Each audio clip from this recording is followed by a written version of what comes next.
Okay, we're going to do two things during this episode of Legal Marketing Minutes. First, I am getting ready to give you an example of something you could do to repurpose your thought processes into content that you can post somewhere else. So that's number one. Number two, I'm going to bring you up to date on some of the thoughts that I shared this week having to do with artificial intelligence and really just marketing in general. All right, welcome to Legal Marketing Minutes, where I share short bursts of current marketing news and advice. I'm your host, Nancy Myrland. If we haven't met, I'm a marketing and business development advisor, and I specialize in content, social, and digital media for lawyers and their legal marketing and business development professionals. Your time is valuable, so let's get started, okay? Well, as I mentioned, I'm going to share with you some conversations that I had this week that have to do with artificial intelligence. And I also mentioned that I was going to give you an example of how you could repurpose your thoughts into additional pieces of content.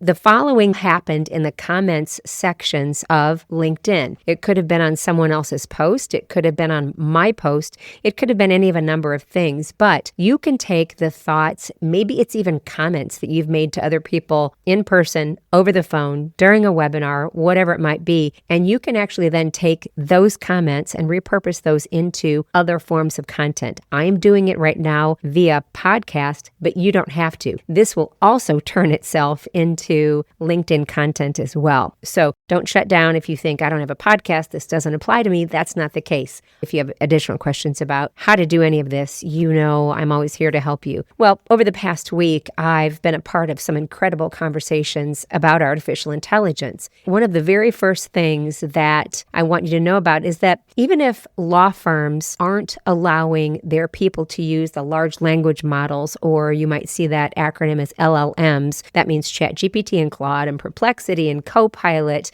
and some of the others. But if firms aren't allowing their people to use LLMs, you can rest assured that they are using them. What I recommend is that you need to train them because it's happening whether they're doing it out in the open or they're testing it because they're smart people and they don't want to be left behind. You need to know that they need some training and some guidelines. We can't pretend these tools don't exist. So the responsible path is to train people how to use them wisely and ethically, not to prohibit them and hope for compliance. And then when the conversation revolved around, there's so many lawyers who just they keep hoping that this will all go away, that artificial intelligence will, and everybody likes to use the word bubble lately because that means bubbles burst and that means it could go away. What I reminded them is that firms used to say that about social media. Some lawyers used to say that about social media. They used to block LinkedIn and Twitter and even Facebook and said, you can't use this while you're at work. And we all eventually realized that those platforms could be used responsibly and strategically. Well, the same is true with AI. It will be used and it should be used, and we don't want our people to fall behind. What I also want you to teach your professionals about is agentic AI, and I have posted about this before. I think I have a video. If you're interested in that, I can find it for you. But when lawyers and business professionals use agentic browsers or personal AI agents outside of the office, they could still be logged into firm systems, and that creates a real risk to client confidentiality and data security. So while I'm not saying don't use them, don't ever use them, they're horrible, I'm not going to say that at this point. I'm just saying that education must extend beyond the workplace walls. Now let's talk about how to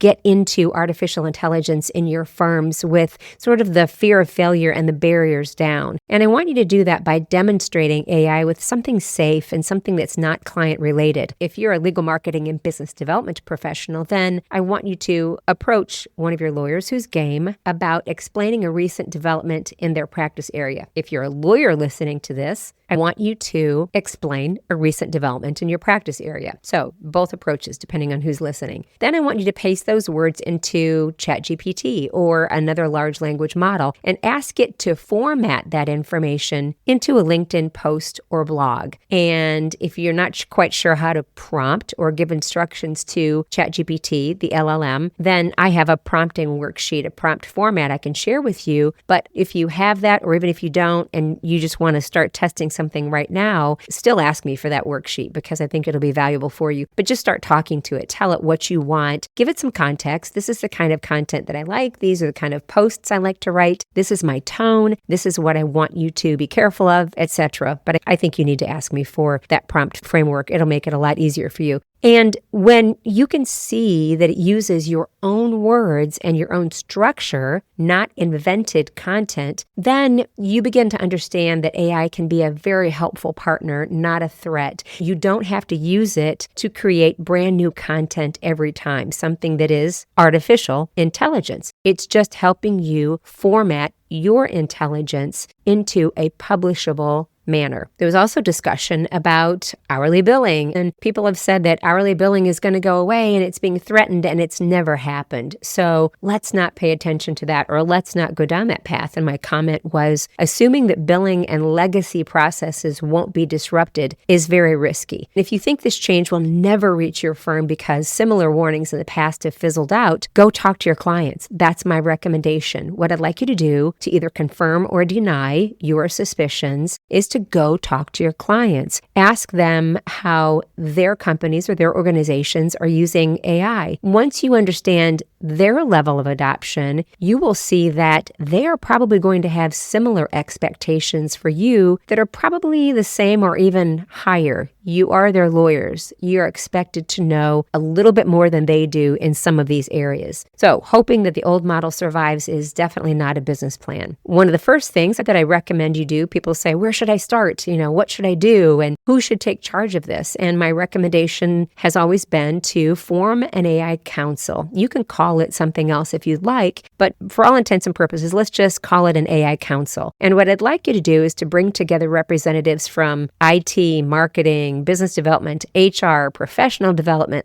knowledge management, and practice groups. There are more groups that you and I can come up with. When AI understanding is shared across teams like this, then awareness spreads faster. It also keeps your firm from being blindsided by what one department knows and another does not. We can't have silos right now. We have to have incredible sharing for this to move forward in an intelligent and in a coordinated manner. The one thing to remember, you will not convince everyone. So I want you to find your champions and know that every major change meets resistance. Identify the people who are curious and motivated. I want you to support them, train them, and let them model what success looks like. And what will happen is that they will influence others far more effectively than a policy memo alone ever could. Well, let's shift now to a few of the other AI-related conversations I've been a part of recently on LinkedIn. First, there was a conversation about how AI is evolving and the unrealistic expectation that there would be a single moment of mass panic when AI changed everything. And I agree that this transformation is coming in fits and starts. Sam Altman, CEO of OpenAI, which is the parent of ChatGPT, once said that AI's evolution would have to be iterative because users could probably not handle what AI is ultimately capable of doing. And I think he was right. Law firms and professionals need to spend time learning, discussing, and planning for a present and a future with AI by their side. So completely agree with that discussion. Next, there was a discussion about AI education. You can tell I'm passionate about this because many of my comments have to do with this. Ethan Malik, professor at Wharton, so knowledgeable about AI, asked what we should be teaching students as AI makes coding more accessible, meaning we don't just have to have developers who know how to code to actually make things, build things, big things with AI. And I suggested a combined digital business, entrepreneurship, and AI track that includes business skills, creative brainstorming about useful solutions,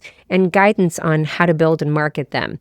And that AI education should not be limited to technical skills, and that it should also inspire problem solving and innovation. And I mentioned this about a combined track like this because I think people need help dreaming about what is even possible. What do you mean I can code? What does that mean I can build? What does that look like? And how do I think like an entrepreneur, whether I'm out on my own or I'm within a law firm doing X, Y, or Z tasks, and this is my position in the firm. I don't even know how to dream about what I could create as a coder. So that's his whole point. That's my whole point. I think we need a combined educational track. And then Nicholas Shaver shared her takeaways from Richard Susskind's CleoCon keynote, which was the final keynote of the conference. And I read it, loved it, and agreed with her that the legal profession tends to believe that crises will eventually go away. We raise rates, we hold our breath, and we wait for stability. This time is possibly a little different. AI has the potential to upend HR structures, reduce client work, and widen economic divides. It is completely unrealistic to see a world in which economies are leveled out because of artificial intelligence. And that's what was being espoused early on. Sam Altman even said that. I don't think that's realistic. I think there will always be people that will not want to use these tools, not understand how to use these tools, and will not have them at their disposal. So I definitely agree the points that I always agree with Richard, but I definitely agree with this. I do think this time is different, and I'm optimistic, and I'm definitely AI forward and study it constantly, but I'm also realistic. And my final comment on that post was, with great power comes great responsibility, and that includes planning for change before it forces its way in. And then finally, a post from my good friend, very, very smart person, Marcy Borgel-Schunk, reminded me that all change comes down to communication. And she wrote about the newest generation of associates who are not afraid to ask why, how, and what success looks like. And my response was that we need to bring people into the fold when things happen inside the firm. We need to explain what is happening, why it's happening, and how they can be a part of it. Yes, when we have to have confidentiality, please ask for it. Or if it is of such extreme nature that you can't share it, of course, that's an exception. But I'm talking about as a rule on how the business runs, how the firm runs, what you're getting ready to do, what is unfolding. Because, and this isn't just associates, this goes to everyone inside of all of the business professionals as well inside of a firm. Because when people feel ownership and understanding, firms become stronger, more nimble, and better prepared to move forward together. And the same is true for AI adoption. So if your firm's unspoken AI strategy could be summarized as head in the sand, I think it's time to change that tagline. Start by having conversations, create spaces to learn. I want you to identify champions, involve every department, because change is happening whether or not we're ready. And the only question is whether we'll guide it or we'll let it guide us. Well, thanks so much for spending a few legal marketing minutes with me. I know your time is valuable, so I appreciate you spending a few of them right here. If you'd like to get a hold of me, I'm at Nancy@myrlandmarketing.com. And that's MYRLAND marketing.com. And I'd love to know what you think. I can help you with any of the things that I mentioned within these comments. So I would love to talk to you about any of these. I would love to help you and your firms with any of these too. All right, until next time, I'm Nancy Myrland. Take care.